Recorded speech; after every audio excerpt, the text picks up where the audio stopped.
Putin parece estar em uma viagem de nostalgia e está tentando desesperadamente reviver seus dias de Guerra Fria. Ele não apenas desencadeou uma guerra mortal para tentar recuperar o antigo Estado soviético da Ucrânia, mas também está lançando ameaças nucleares no Ocidente, à esquerda, à direita e ao centro. Na verdade, essas ameaças nucleares são o motivo pelo qual a OTAN não tem sido capaz de apoiar a independência da Ucrânia tanto quanto eles querem, já que eles não podem arriscar iniciar uma guerra nuclear global que poderia acabar com a humanidade como a conhecemos. Felizmente, graças a uma peculiaridade da física nuclear, há uma chance de que as armas nucleares de Putin tenham se tornado inúteis. Mas como isso? E o que isso significa para a Ucrânia e a OTAN? Para entender completamente por que as armas nucleares da Rússia podem ser um fracasso, primeiro precisamos entender que tipo de armas nucleares a Rússia possui. Olá, meu nome é André Denardi, se você gosta de temas geopolíticos atuais, não deixe de fazer parte aqui do nosso canal se inscrevendo nele, deixando aquele joinha para nos fortalecer e também compartilhando com a sua turma que gosta desse tipo de assunto.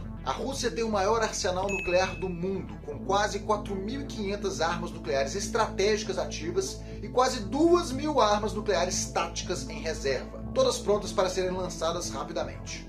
A diferença entre esses dois tipos de armas é surpreendentemente pequena, mas elas têm um enorme impacto na forma como são usadas e na logística que as envolve. Armas nucleares estratégicas são o que você pode considerar uma arma nuclear típica, ou seja, um míssil balístico intercontinental, chamado de ICBM, projetado para destruir uma cidade do outro lado do mundo. Os ICBMs da Rússia têm muitos projetos e um rendimento, o tamanho da explosão medido em uma explosão equivalente em toneladas de TNT, de 300 a 800 quilotoneladas. Para efeitos de referência, 300 quilotoneladas são suficientes para destruir toda a capital dos Estados Unidos. As armas nucleares táticas são muito menores e podem ser disparadas de canhões de artilharia, como projéteis ou de pequenos lançadores de mísseis montados em caminhões, o que significa que tem um alcance de até 1.500 quilômetros. Isso se deve ao fato de que eles são projetados para serem usados em combate ativo, contra os militares, portanto, em vez de destruir uma cidade distante.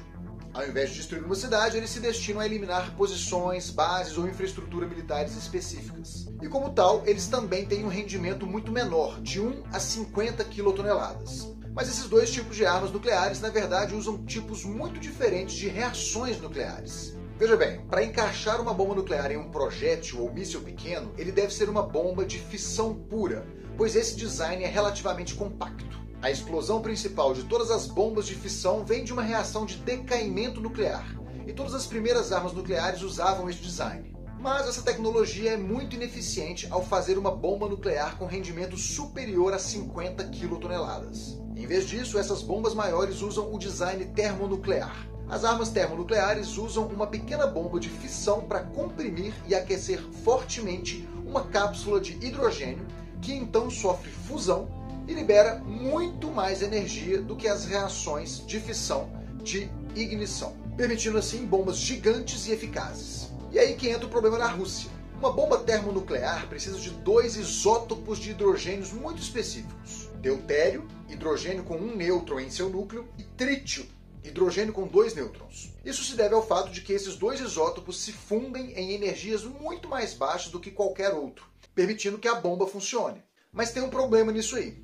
Enquanto o deutério é um isótopo natural e estável que podemos extrair facilmente da água, o trítio é altamente radioativo, com meia-vida de apenas 12,5 anos, e como tal precisa ser feito artificialmente. É possível a gente produzir trítio irradiando lítio em reatores nucleares e depois extraindo meticulosamente o gás que é emitido. Pode parecer simples, mas a complexidade e o custo desse processo são astronômicos. E é por isso que o trítio é um dos materiais mais caros já feitos, a $30.000 por grama. Então por que isso seria um problema para as armas nucleares de Putin?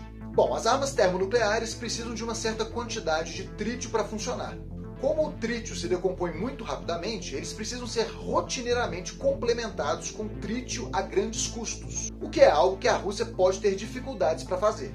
A Rússia tem uma economia menor do que o estado de Nova York, mas eles estão de alguma forma executando uma invasão em grande escala, evitando sanções internacionais projetadas para paralisar sua economia, e ainda precisam refinar trítio suficiente para manter seu arsenal de quase 4.500 armas termonucleares recarregado. As forças armadas russas já estão mostrando sinais de grave subfinanciamento.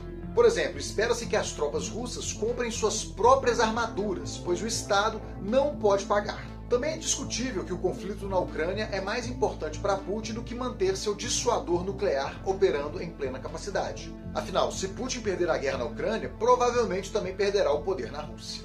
Portanto, existe uma chance de que Putin esteja economizando seu dinheiro, interrompendo a produção de trítio e reabastecendo para se concentrar na Ucrânia. Como tal, suas ameaças de ataques nucleares e escaladas de guerra nuclear internacional podem ser um blefe completo. Infelizmente, se essa situação está acontecendo, não ajuda realmente a Ucrânia. As armas nucleares táticas da Rússia não precisam desse reabastecimento caro e serão muito mais úteis para a invasão.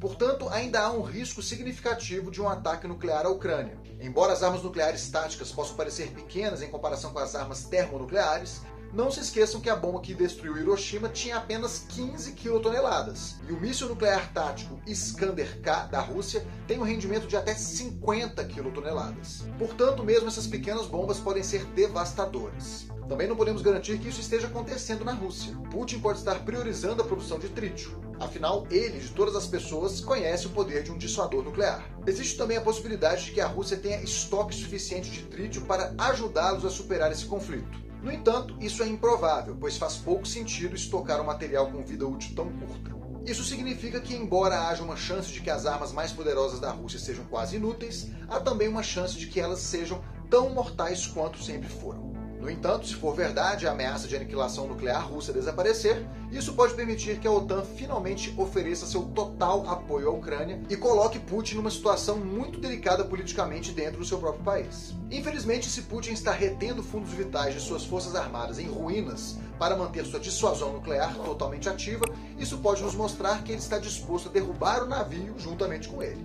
Para o nosso bem, vamos torcer para que não.